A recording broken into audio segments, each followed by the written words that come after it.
Welcome back. Last time we successfully created a push function, which we were able then to push values onto our array. In today's session, we have three goals. So goal number one will be to grow the array capacity when we reach the limit. So down here where we instantiate the new array, we gave it an initial capacity of 10. So what happens once we reach that 10? We need to grow the array capacity so that we can access more memory slots for our array in a memory safe way. Our goal 2 will be to implement a safe getter function.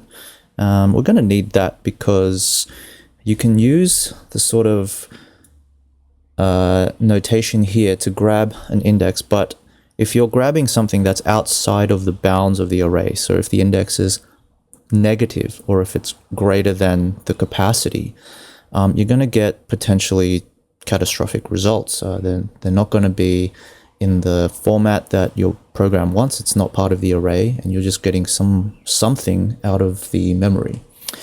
And then our third goal is to implement a cleanup function.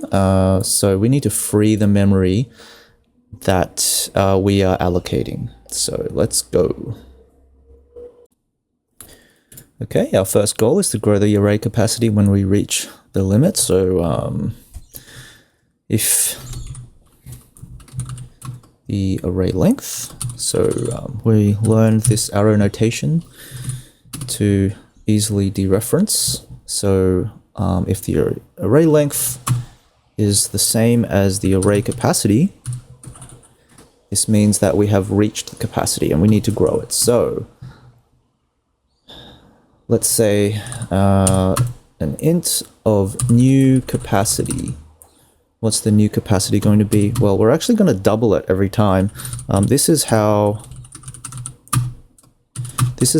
modern languages like JavaScript treat their arrays, and it's because if we want to grow this by one slot, then the next time we push another value into the array, we're going to have to grow it again. And each grow operation, each giving it a new capacity is it's more expensive than it has to be.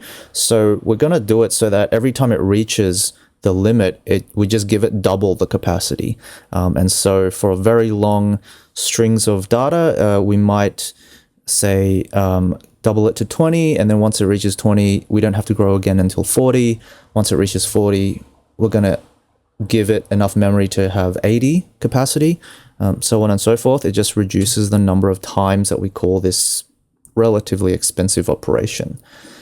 And we're going to do a size needed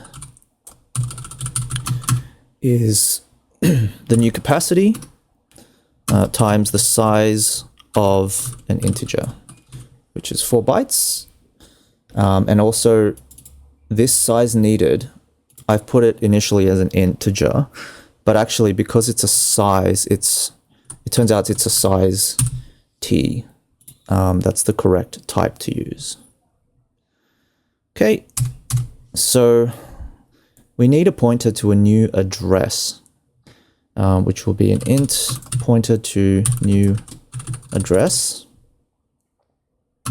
And that'll be the result of a reallocation. So last time we learned reallocation. We have to reallocate the address, the actual memory space where our array lives, to a space with the bigger capacity. I believe that when you reallocate,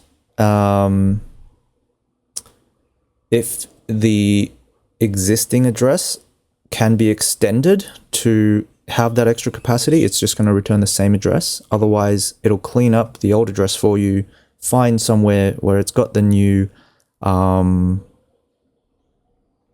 it's got enough space for the new memory capacity, and then give you the address to the new address. Sorry, the new pointer to the new address. So we're going to reallocate, and we reallocate the data. that currently exists, and then a size needed, and you can see the size underscore t. So size needed,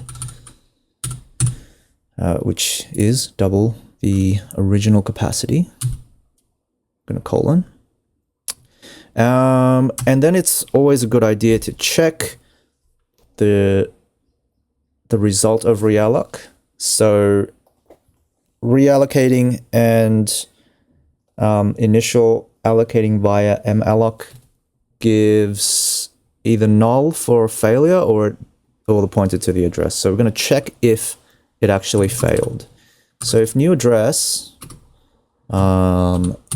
is null, then there's a new function here, fprintf, which basically allows us to define where we want to print stuff to, and we're going to print it to standard error. So we're going to print an error that our terminal can read outside of the program, and we're going to say realloc failed to allocate memory for din array, and going to have the new line there. And then we're going to exit the program with an error code of 1. So when we exit with 0, it means everything's fine. Exiting with 1 means there's an error, or exiting with anything other than 0 means it's an error. And we're saying it's an error, and we're printing to standard error so that whoever runs the program can look and see what caused that. And in this case, it would be realloc failed to allocate memory, in which case it makes no more sense to actually keep going with the actual program. Once that's done, we're going to assign the data pointer on our din array that was passed in here. We're going to assign it to the new address. We're also going to update the other properties on our array. So we have length and capacity. So length doesn't need to change actually, because we're growing it. We are incrementing the length later on. So we don't need to change length. We do need to change the capacity, and the capacity will simply be this size needed. So I'm going to put that down here. Sorry, not the size needed, the new capacity, because it needs to be an integer. We've defined up here the integer capacity. It's not a size t, so the right variable to give it is new capacity. So I think that's goal 1 done. So the next thing we need to do is actually test that this worked.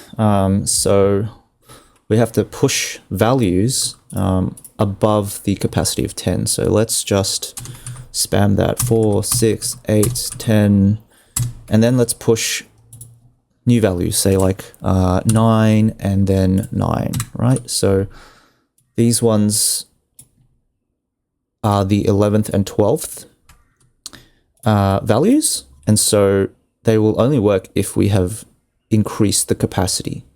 And so inside this push function, let's say printf, after all the operations are done, we'll say, look, pushed. So every single time it pushed, we will output something. We'll say at address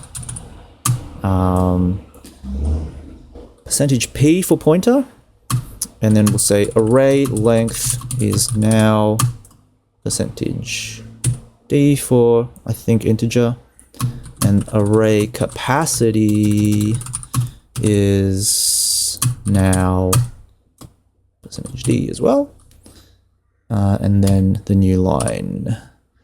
So we will fill these placeholders with array data, actually a pointer array data that needs to be cast as void void pointer, because the %p only takes in a void pointer, which is like a pointer to anything. It's not a very typed pointer. Currently, like without doing that, array data is a pointer of type integer, but printf wants basically a pointer of any type. So we do that. Array length is array length, and array capacity, again, capacity. We'll do that. Now, hopefully, yeah, let's comment out the address and the length down here, because we'll be duplicating that. Now, hopefully we can prove that this grow is working. So let's compile it, gcc-wall, wextra. The output is going to be dynamic array grow proof. Dynamic array.c. And then let's execute / dynamic array grow proof. Fantastic. If we scroll up here, we'll see that every push 1, 2, 3, 4, the length 1, 2, 3, 4, 5, 6 to 10 is at address, this address. And then once we go to number 11, we see the capacity has grown to 20, and it's actually given us a different address. So realloc has moved the contents of our data property, copied it, moved it to this address, and freed up the previous address. Does that under the hood. And just to prove that the contents are correct, we've got the 2 9s that we pushed earlier. So that is realloc and growing complete. Thanks for watching. Please like and subscribe. If you like the new format, where I'm trying to learn things off screen and then present them in a way that's more understandable, please leave a comment below. Or if you don't like it, let me know as well. Next time we'll be finishing off our array, hopefully, implementing a safe getter function, and then cleaning up any allocated memory addresses.